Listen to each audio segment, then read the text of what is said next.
오늘 메시지 5번은요 제목이 좀 긴데요. 주권을 지닌 우리의 토기장이신 하나님께서 우리를 그분을 담는 그분의 그릇들, 용기들로 만드심, 이렇게 되어 있습니다. 그러니까 주권을 지닌 토기장이신 하나님께서 우리를 하나님을 담는 그릇들로 만드셨다는 거죠. 하나님을 담는 그릇들로. 여기 이제 하나님을 담는 그릇, 용기들이라는 말을 썼는데 왜 하나님을 담는 그릇 하면 되는데 또 용기들이 나왔냐 하면, 용기라는 것, 그릇은 일반적인 거고요. 용기라는 것은 특별한 용도로 만든 그릇이라고 그랬어요. 그러니까 물병도 특별한 용도로 만들었다고 할 수 있고, 사람도 하나님께서 특별한 용도로 만드셨다고 볼 수 있겠습니다. 그럼 본래 하나님이 사람을 창조한 목적을 알려면, 이 특별한 용도를 만든 목적을 알려면 어디로 가야 돼요? 창세기로 가야 됩니다. 창세기로. 창세기 보면 딱 한 구절만 하나님이 사람을 창조한 목적이 나와요. 그게 어디예요? 창세기 1장 26절입니다. 하나님의 형상과, 우리가 이제 삼위일 하나님이 의논하셔서 사람을 만드셨는데 어떻게 만드느냐, 하나님의 형상과 모양대로 우리가 사람을 창조하신다고 그랬어요. 그리고 사람으로 하여금 만물을 다스리도록 한 거예요. 하나님의 형상과 모양대로 만드셨다는 것은 바로 하나님을 담아서 하나님을 표현하는 것이고, 또 모든 피조물을 다스리는 것은 바로 그 사탄을 다스리는 것을 얘기하고 있습니다. 두 가지 목적이죠. 하나는 하나님을 표현하는 것, 하나는 사탄을 다스리는 겁니다. 왜 사탄이 등장했냐? 사탄은 첫 번째 창조의 주인공이었어요. 근데 이제 천사장 루시퍼가 하나님을 자기 교만하고 아름다운 것을 보고 교만해지고, 이제 가진 것이 풍부해서 교만해져서 하나님을 배역하게 되죠. 우리는 생각할 때 어떻게 사탄이 이 피조물로서 하나님을 배역하나 했더니, 하나님은 천사들과 사람들에게 자유의지를 주셨어요. 그렇기 때문에 사탄도 배역하게 된 것이죠. 근데 이 사탄이 배역하고 나서 재창조, 전제된 창조, 창세기 1장 1절, 태초에 하나님께서 천지를 하늘들과 땅을 창조하셨는데, 그 1장과 2절에 어떤 사건이 있었다고 그랬잖아요. 그 어떤 사건이 뭐예요? 사탄의 배역 사건이에요. 그래서 3절에 이것은 땅이 혼돈하고 공허하고 하나님의 영이 수면에 운행하신다는 이것은 뭐예요? 재창조하는 거예요. 이미 있어요. 땅도 있고 하늘도 다 있어요. 그것을 다시 회복하는 거예요. 회복된 창조라고 볼 수 있어요. 그래서 두 번째 창조의 주인공은 뭐예요? 사람이에요. 근데 사람을 만드신 목적은 바로 하나님을 표현하고 사탄을 다스리는 거였어요. 하나님의 목적이거든요. 그러면 사람이 존재하는 목적은 사람 스스로가 지은 게 아니에요. 짓는 게 아니고, 이미 사람을 창조하신 하나님의 목적이 사람의 목적이라는 것이죠. 그것이 우리의 운명이에요. 사람의 운명이에요. 그러니까 모든 종교는 뭐예요? 이제 사람이 만든 종교는 이 하나님 목적하고 관계없어요. 사람이 만든 종교는. 그래서 우리가 여기서 볼 때 이제 오늘날 기독교는 이 사람이 하나님을 담는 그릇이라는 이러한 그 관념이 부족해요. 그냥 이제 먹든지 마시든지 무엇을 하든지 하나님의 영광을 위해서 하라. 그러면 이제 아이고 김 집사님 하나님께 영광 돌리셨네요. 뭐 한가 했더니 사업이 잘 돼가지고 11조를 많이 해서 이제 영광 돌렸다고 그러고, 아이고 박 집사님 하나님께 영광 돌렸네. 알고 보니까 자기 아들이 좋은 대학에 들어가서 영광 돌렸다고 그러고, 하여튼 이런 여러 가지 일들이 있겠죠. 좋은 일들이. 이런 것이 하나님께 영광을 돌렸다고 얘기를 하지만, 사실은 하나님께 영광 돌리는 그런 뜻이 아니잖아요. 다음에 말씀드리겠지만. 그래서 이렇게 목적이 있었는데, 사람이 생명나무 열매를 먹었으면 영생하는데, 사탄의 꼬미에 빠져가지고 선악지식의 나무 열매를 먹었잖아요. 그래서 사람은 타락했고, 결국 이러한 그 사탄의 이런 죄가 사람 안에 들어와서 계속 사람으로 하여금 죄를 짓게 만들죠. 그래서 이 원죄, 단수죄, 이 사탄이 유혹에 넘어가서 선악지식의 나무 열매를 먹었는데 결과적으로 죽었잖아요. 사망나무죠. 그러니까 결국 이 우리 육체 안에 죄가 들어왔고 죄가 인격으로서 우리를 죄짓게 만들죠. 모든 죄들은 이 원죄, 단수죄로부터 나오는 것이죠. 지금도 얼마나 많은 이 땅에 75억 인구 가운데 엄청난 죄들이 점점 더 아주 악독해지고 강해지고 그랬잖아요. 그래서 이런 죄 가운데 육체가 돼가고 있잖아요. 그러니까 육체의 타락의 탑이 뭐냐면 동성연애잖아요. 근데 이 동성연애가 일부만 진행된 게 아니고 온 세계, 심지어는 선진국이란 미국에서 연방 정부에서 법으로 합법화 시켰잖아요. 저기 오바마 시대에. 이건 뭡니까? 온 세계가 지금 다 타락하고 있는 거예요. 근데 오늘 지금 우리가 예레미야 결정 연구를 하는데 오늘은 18장이에요. 근데 이스라엘 백성도 이제 그 하나님께 우상을 섬기고 거역하고 이렇게 말씀을 순종하지 않고 그러기 때문에 죄를 졌기 때문에 이제 아주 엄청나게 하나님이 이제 결심을 하고 포로로 70년 동안 바벨론 포로로 보내잖아요. 포로로 보내는데 여기 18장에서 보면 18장 이전에 예레미야 15장 10절부터 17장 27절에서 예레미야는 이스라엘에게 내린 하나님의 심판이 너무 심하다는 생각을 했던 것 같습니다. 예레미야는 15장 10절에서 간접적으로 하나님께 약간 불평을 했습니다. 그 후에 하나님이 예레미야를 찾아와서 토기장의 집으로 안내했어요. 여기 18장 1절에 보면 여호와께서 예레미야에게 임한 말씀이다. 2절 일어나 토기장의 집으로 내려가거라. 내가 거기서 내 말을 너에게 들려주겠다. 그래서 내가 토기장의 집으로 내려갔더니 토기장이가 물레를 돌리며 일을 하고 있었다. 그런데 진흙으로 만들던 그릇이 토기장의 손에서 망가지자 토기장이는 그것으로 자기가 만들고 싶은 다른 그릇을 만들었다. 보시고요. 그때 여호와의 말씀이 예레미야에게 임한 거예요.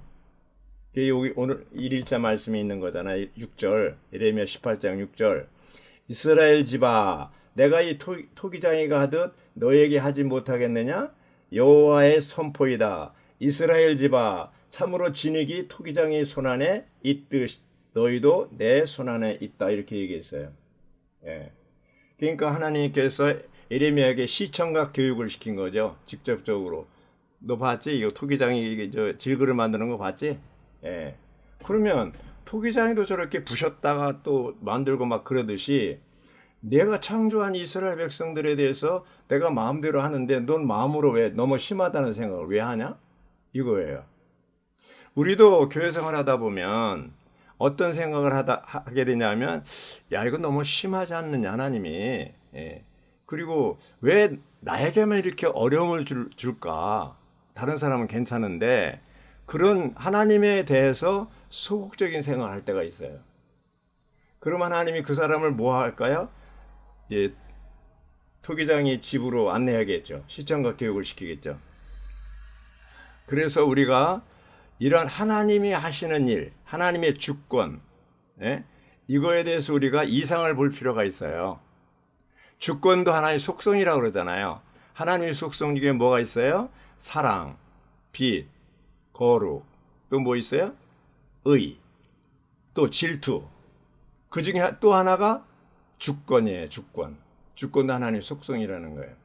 그래서 이 하나님은 주권을 가지고 계시기 때문에 이 주권이라는 것은 하나님의 무한한 권위와 능력을 얘기할 뿐 아니라 하나님의 그 높은 지위를 가리킨다고 그랬어요.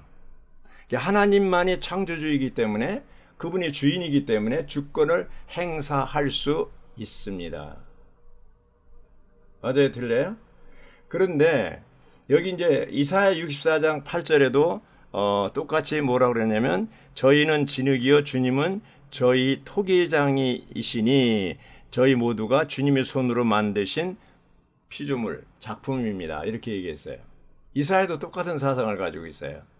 말하자면 사람은 하나님을 담는 그릇이다. 이렇게 된 거. 용기다. 용기. 특별한 목적을 가지고 만든 용기. 그릇이에요. 그러면 오늘날 우리들이 이제 아담의 후손으로서 타락 아담의 후손으로서 정말 제 가운데 있었죠. 여기 이제 에베소 3일자 에베소 2장 1절에 보면 그런데 여러분은 허물과 죄들 가운데 죽어 있었습니다. 허물과 죄들 가운데 죽어 있었습니다. 그런 상태에 있었죠. 자, 이런 비참한 상황에 있을 때, 어둠 가운데 있을 때, 사망 가운데 있을 때 누가 우리를 방문했을까요? 하나님께서 방문하셨어요. 예, 방문하셔서 말씀을 하셨어요. 우리에게 이제 구원의 복음을 전하신 거죠. 그런데 이스라엘 백성이 문제가 뭡니까? 하나님의 말씀에 있는데도 하나님이 긍휼을 베푸시는데도 받질 않았어요. 그래서 이 18장 11절부터 13절까지 보면 그러나 이제 유다 사람들과 예루살렘 주민들에게 말하여라. 여호와가 이렇게 말한다. 봐라, 내가 너희에게 내릴 재앙을 마련하고 있고 너를 칠 계획을 세우고 있다. 그러니 이제 너희 각 사람은 자기 악한 길에서 돌아서고 너희 길과 너희 행실을 바르게 하여라. 이렇게 회개할 기회를 줬죠. 긍휼을 베풀고 싶어서 이제 12절, 18장 12절 그러나 그들은 말하기를 소용없어. 재미있어요. 회복역성이 아주 소용없어. 우리는 우리 자신의 계획을 따르며 각 사람이 자기 악한 마음에 고집대로 하겠소. 이렇게 한 거예요. 하나님이 긍휼을 베푸는 것을 거절한 것이죠. 거절한 것이죠. 근데 우리는 어떤 사람들입니까? 여기 이제 히브리서 4장 16절에 보면 그러므로 우리가 긍휼을 받고 이렇게 되어 있습니다.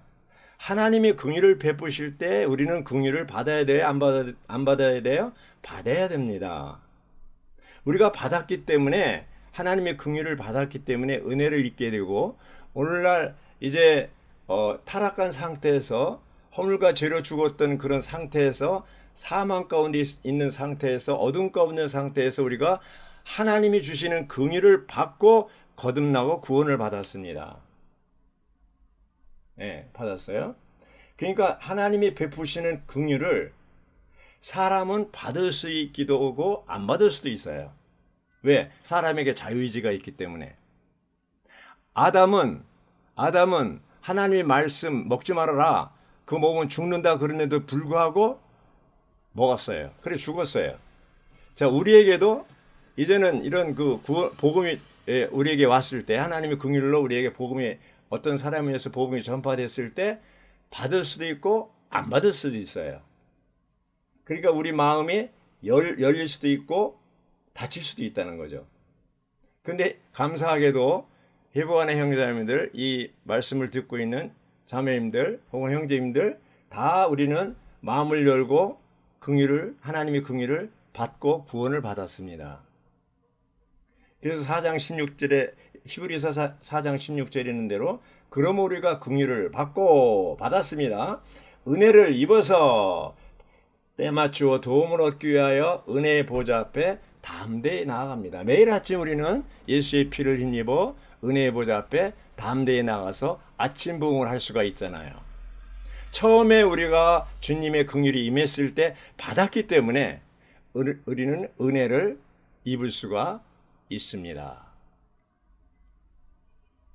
자, 이제 이렇게 해서 거듭났고 믿어서 주님을 영접했어요.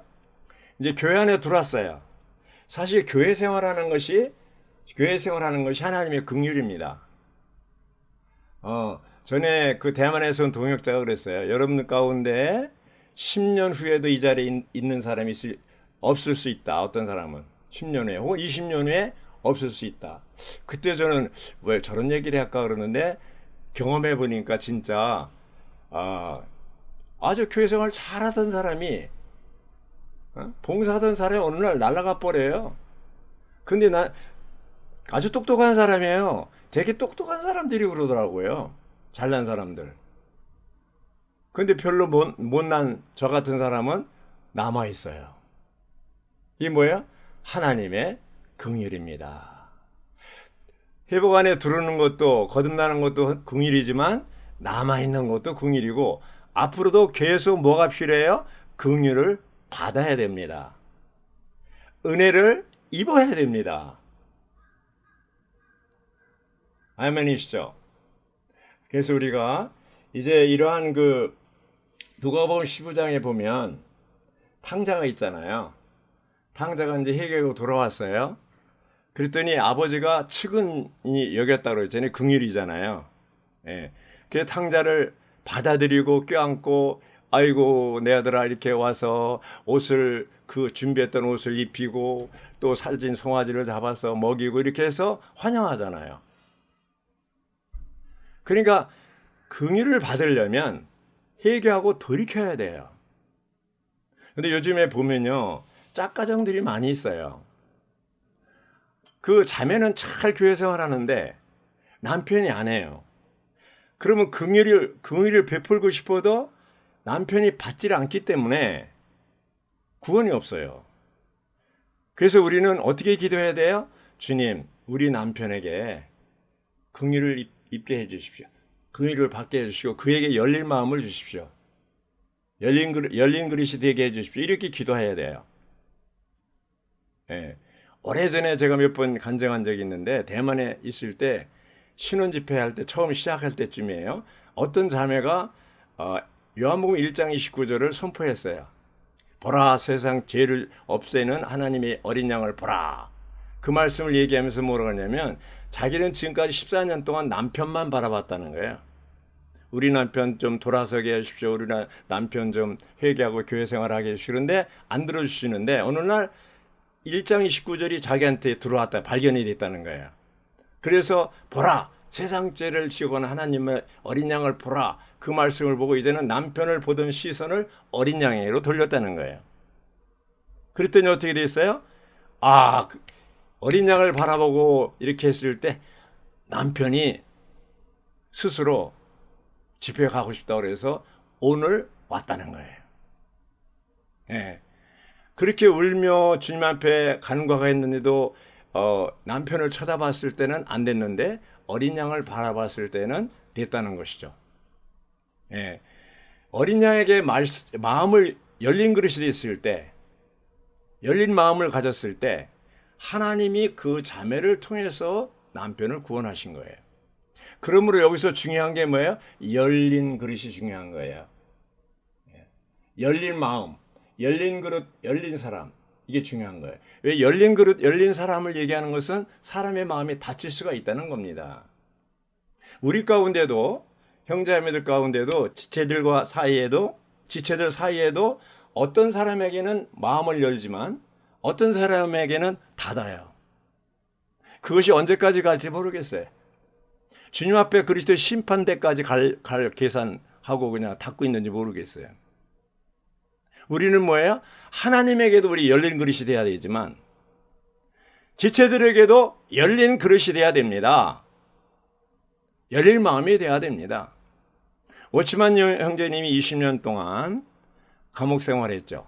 공산당 때문에 감옥 생활했는데 거기서 이제 형제를 얻었잖아요. 그 형제가 말하기를 워치만 형제님은 열린 사람이다 이렇게 얘기했어요. 그 열린다는 게 굉장한 의미가 있어요. 바울의 열례서신을 볼 때 두 단어로 요약할 수 있는데 뭐예요? 열린 그릇이라고 그랬어요. 네. 열린 그릇이건 닫힌 그릇도 된다는 것이죠. 사람은 하나님을 담는 그릇인데 하나님에 대해서 항상 열려 있어야 돼요. 하늘을 향해서 우리는 항상 열려 있어야 돼요. 바울은 항상 하나님에 대해서 열려 있고 모든 사람에 대해서, 교회에 대해서 열려 있기 때문에 바울은 끝까지 쓰임 받을 수가 있는 겁니다. 우리가 마음이 좁고 마음을 닫고 있으면 하나님은 그 사람 쓸 수가 없어요. 지체들 사이에 어떤 지체에게는 열렸지만 어떤 지체의 마음을 닫는다면 교통이 차단된 거예요. 특히 하나님과 이 닫힌 사람들은 교통이 차단된 거예요. 왜 차단될까요? 죄 때문에. 하나님이 생명을 얻는 거듭났을 때 이 생명은 영원하지만 빼앗기지 않지만 하나님과의 교통은 끊어질 수가 있어요. 죄 때문에. 그래서 요한일서 1장의 7절 9절에는 우리 죄를 자백하면 그는 미쁘시고 이로우사 우리 죄를 용서해 주실 것이요. 다시 이제 하나님과의 교통이 회복된다는 얘기입니다. 하나님과의 교통이 끊어지고 닫혀 있을 때 아무리 하늘에서 비가 억수같이 쏟아져도 이 장독대를 닫아 놓으면 한 방울도 못 들어가요. 우리는 하나님에 대해서 항상 열린 마음을 가져야 돼요. 열린 그릇이 돼야 돼요. 사람은 하나님을 담는 그릇, 용기라고 했어요. 용기는 뭐예요? 그냥 다만 하나님이 공급하시고 분배하시고 하시는 거 그냥 받기만 하면 되는 거예요. 우리가 정말 하나님을 섬기고 교회를 섬기는 사람이 되려면 어떤 사람이 돼야 돼요? 하나님의 긍휼을 받고 열린 그릇이 돼야 돼요. 열린 그릇이 된다는 것은 닫을 수도 있다는 거예요. 우리에게 자유의지가 있기 때문에 제발 매일 우리는 생활 가운데서 하나님 앞에 열린 그릇이 되고 지체들에게도 교회들에게도 열린 그릇, 열린 마음을 갖기를 원합니다. 에베소 1장 4절에 보면 창세전에 그리스도 안에서 우리를 택하셨다고 그랬어요. 바울도 택한 그릇이라고 그랬어요. 그리고 5절에는 1장 5절에는 뭐예요? 그렇게 택한 목적이 바로 예정한 목적이 아들의 자격을 얻기 위해서라고 그랬어요. 자, 4절은 선택을 얘기하고 5절은 예정했어요. 근데 예정론의 예정 그런 게 아니고 어떤 것을 예정하냐면 우리를 부르셨고 거듭나게 하신 목적은 하나님의 아들들이 되기 위한 것이죠. 하나님의 아들들이 된다는 것은 세 가지 의미가 있습니다. 첫째는 영원한 생명을 얻었다는 거예요. 거듭났다는 거예요. 이것이 하나님의 긍휼을 받아들였다는 거예요. 두 번째는 뭐냐면 같은 형상을 이루고 있다는 거예요. 교회 생활을 통해서 같은 형상을 이룬다는 말은 혼의 변화를 얘기하는 것이죠. 혼의 변화의 탑이 제일 높은 것이 뭐예요? 그리스도의 형상으로 바뀌는 거예요. 그래서 갈라디아서 4장 19절에 보면 내가 여러분을 다시 그리스도의 형상이 이루어지기까지 해산의 진통을 겪는다고 했습니다. 혼의 변화의 탑이 제일 높은 것이 같은 형상을 이루는 거예요. 주님이 다시 오실 때 우리가 영원롭게 되는데 그것은 몸의 구속을 얘기합니다. 로마서 8장 29절에는 몸의 구속을 얘기하는 거예요. 영광스럽게 되는 거예요. 빌립보서 3장 21절에 있는 것처럼 우리의 낮은 몸이 영광스러운 몸으로 변형될 것이라고 그랬습니다. 그래서 우리의 영은 거듭나고 우리의 혼은 변화되고 우리 몸은 변형되는 것이죠. 여기 이제 그릇이라고 얘기할 때 그릇에 하나님을 담는다고 그럴 때 이 그릇은 뭐예요? 바로 사람의 영을 얘기합니다. 하나님이 우리 안에 두르는데 어디에 담습니까? 음식은 우리의 위장에 담지만 하나님을 담는 것은 사람의 영입니다. 사람의 영 안에 이제 생명 주는 영이 들어와서 담을 때 한 영이 됐잖아요. 우리가 거듭날 때 한 영이 됐어요. 그런데 이 영 안에 한 영이 됐는데 영 안에만 한 영이 됐어요. 뭐가 필요해요? 영적인 성장이 필요해요. 변화가 필요하다는 거죠. 변화한다는 것은 성장하는 것을 얘기하잖아요. 그래서 요한복음에 보면 그는 증가돼야 되겠고 increase, 나는 감소돼야 된다 그래서 decrease입니다. 그리스도는 내 안에서 증가되고 나의 옛사람은 감소돼야 돼요. 그러면 삼위일 하나님의 어떠한 요소가 내 안에 들어오면 들어올수록 나의 천연적인 것들은 빠져나가겠죠. 그래서 이게 뭐 얘기합니까? 비우고 채운다는 게 뭐예요? 비운다는 건 빠져나가는 거고 채우는 것은 그 생명 주는 영으로서 우리 생각, 감정, 의지 가운데 그리스도가 더 확장되는 것을 얘기하는 거예요. 자, 우리 하나님이 이제 에베소 3장에 보면 거주한다는 말이 있잖아요. 거한다는 말이 있잖아요. 우리가 손님으로 갔을 때 거하러 가지는 않잖아요. 그냥 손님으로 갔잖아요. 근데 손님으로 가서 막 이 집, 이 방 저 방을 막 뒤지면서 막 그냥 물건도 막 만지고 막 그러면은 그게 뭐예요? 실례자는 거예요. 심지어는 화장실 갈 때도 화장실 좀 가겠습니다 하고 주인한테 허락을 받고 가잖아요. 주님이 우리 안에 들어오셨는데 손님으로 있으면 안 되잖아요. 그분이 내 안에 거주한다는 것은 함께 사는 것을 얘기하는 거예요. 그러면 그리스도가 내 안에 거주한다는 말은 내 안에서 주인 노릇하고 왕 노릇하고 이제 그분이 바로 머리고, 그렇죠? 그분이 자유롭게 활동할 수 있도록 방을 내드리고, 생각의 방, 감정의 방, 의지의 방을 다 내드리고, 주님 마음대로 쓰십시오. 이렇게 허락해드리고, 그것이 바로 열린 마음이고 열린 그릇이에요. 근데 그걸 닫아놓는 거예요. 그러니까 주님이 1년이 가도 2년이 가도 영 하나에만 갇혀 있는 거예요. 그러니까 증가가 없어요. 안 자라는 거예요. 영적으로 성장하려면 신진대사가 이루어져야 되는데, 비우고 채워야 되는데, 비운다는 말이 뭐예요? 주님께 여는 거예요. 그 열린 그릇이고 열린 마음이고 그거예요. 근데 우리는 주님에게도 안 열고 지체들에게도 닫고 있다면 어떻게 되겠어요? 발전이 없죠. 그러니까 10년이 20년 가도 변화가 없는 겁니다. 그럼 주님이 다시 오시면 어떻게 되겠어요? 휴거되지 않겠죠. 삼층천으로. 부활은 되겠지만 삼층천으로는 못 가요. 공중으로 가서 그리스도 심판대 앞에 섰을 때 이제 상과 벌, 보상과 징계를 할 때 보상 쪽이 아니고 징계 쪽으로 해당되겠죠. 오늘날 교회 생활을 어떻게 생활하느냐에 따라서 주님이 오시면 보상과 징계를 하실 때 갈라지게 되는 것이죠. 보상은 뭡니까? 1000년 동안 그리스도와 함께 왕노릇 하는 것이고, 징계는 뭡니까? 1000년 동안 슬피 울며 이를 가는 것이죠. 자, 이기는 자가 되려면 지금 오늘날 계시록 시대 주님 이기는 자들 부르고 계시는데, 이기는 자, 지금 우리가 교회 생활 가운데서 이기는 생활을 못하면 주님이 오셔서 그때 뭐 이기는 자가 된다? 아닙니다. 아닙니다.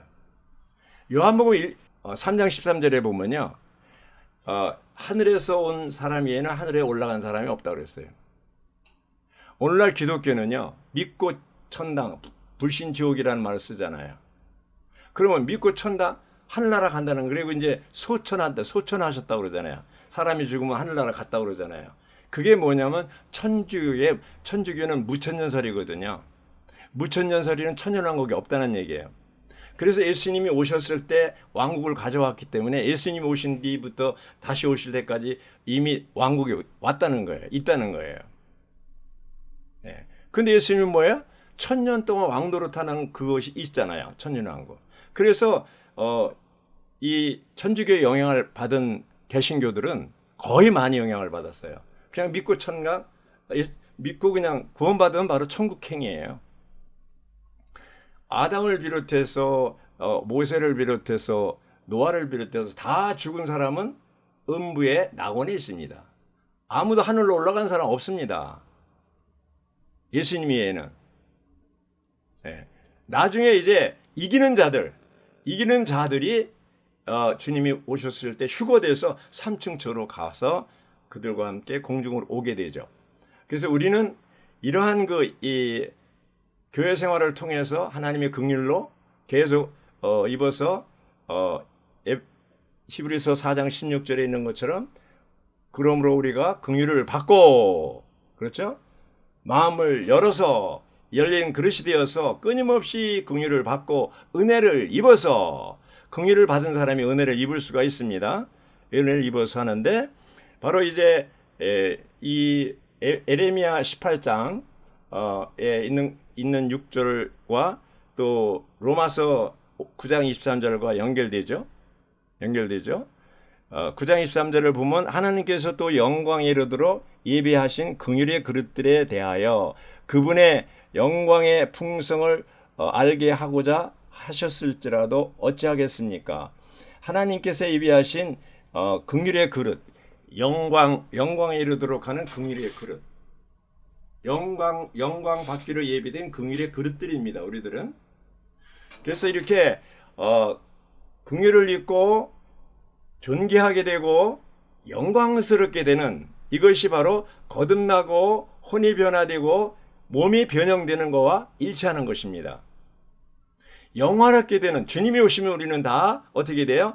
영광 받기로 예비된 긍휼의 그릇들로서 영광스러운 몸의 변형이 이루어지는 것이죠. 그게 이루어지려면 어떻게 돼요? 지금 오늘날 교회 생활 가운데서 이기는 삶을 살아야 되는 것입니다. 할렐루야. 그러려면 우리가 하나의 용기로서 항상 열린 그릇으로서 열린 마음을 가지고 하나님에 대해서 열려있고 사람들에 대해서 열려있고 항상 깨어서 이제 바울처럼 모든 교회들 모든 성도들 하나님에 대해서 항상 열린 그릇 살기를 원합니다. 아멘.